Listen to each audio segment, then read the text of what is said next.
Federal prosecutors are now investigating Florida Congressman Matt Gaetz for possible obstruction of justice. The allegations are part of a larger sex crimes investigation. Prosecutors are looking into whether the GOP lawmaker had sex with a 17-year-old girl and paid for sex. The close ally of former President Trump has denied the allegations against him. Gaetz says the investigation is a politically motivated fishing expedition. For more, I'm joined by Matt Dixon. Matt is the Florida bureau chief for Politico. Hi there, Matt. So what specifically are investigators looking at as possible obstruction of justice, and what kind of penalty does that charge carry? Well, the idea, the sort of newest segment in this ongoing legal saga involving Matt Gaetz is that there was a phone call between his ex-girlfriend, who has been tied to all of this, and another woman, her friend, who was asked or subpoenaed to testify before a grand jury. And my colleague Mark Caputo in Politico has reported that Matt Gaetz has patched into a call between the two of them. And the general allegation, the general idea is that the feds are now investigating whether Matt Gaetz asked the woman who is supposed to testify before a grand jury about this sort of sex trafficking investigation to either, we don't know the specifics of the phone conversation, but the idea that he tried to tamper or impact her testimony to a federal grand jury one way or the other, which would obviously be obstruction. And that's the sort of general, the new turn in this. I don't know the specifics of what that obstruction charge would sort of carry as far as a criminal penalty, if indeed it were, he was found to be guilty or these allegations were founded. But that is the newest turn in this, an obstruction investigation into that phone call. So overall, you just spelled out there the legal landscape such as we know it. But do we know if authorities in this larger and federal investigation are moving any closer to filing charges? That is the big question, and the honest answer is I wish I had a concrete answer for you, but I don't.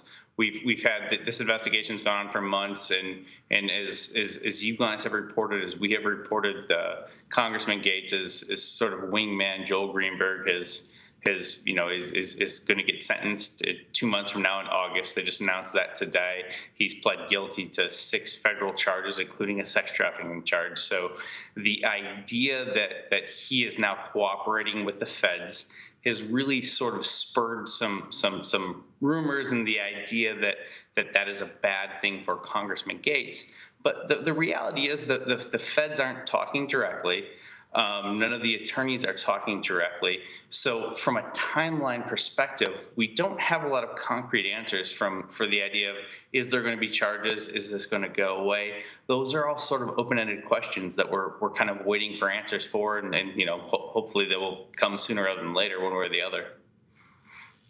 Right. So you mentioned Joel Greenberg. Reportedly, a number of people tied to this investigation are cooperating with authorities. What is it that investigators are hoping to gather here from various witnesses? Well, what we have reported and what we have heard is investigators interviewing those associates close to Congressman Gaetz about sort of past partying lifestyle, past parties, past sort of, that the general ecosystem of the parties that have been investigated. So we're assuming they are sort of zoning in or zeroing in on some of that stuff. And as far as Joel Greenberg goes, I think it's important to remember that federal investigators dropped almost 24 charges. That's a lot. He pled guilty to 6, but they dropped a lot.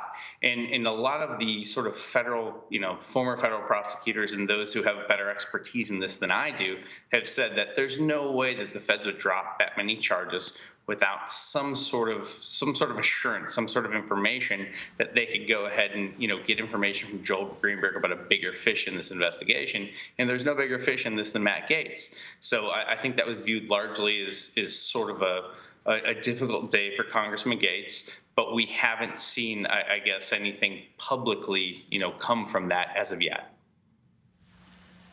So for the congressman's part, he is denying all the accusations, as we said, against him. And he says that they're all part of an extortion plot by a former Department of Justice official. Matt, is there any evidence to substantiate those claims?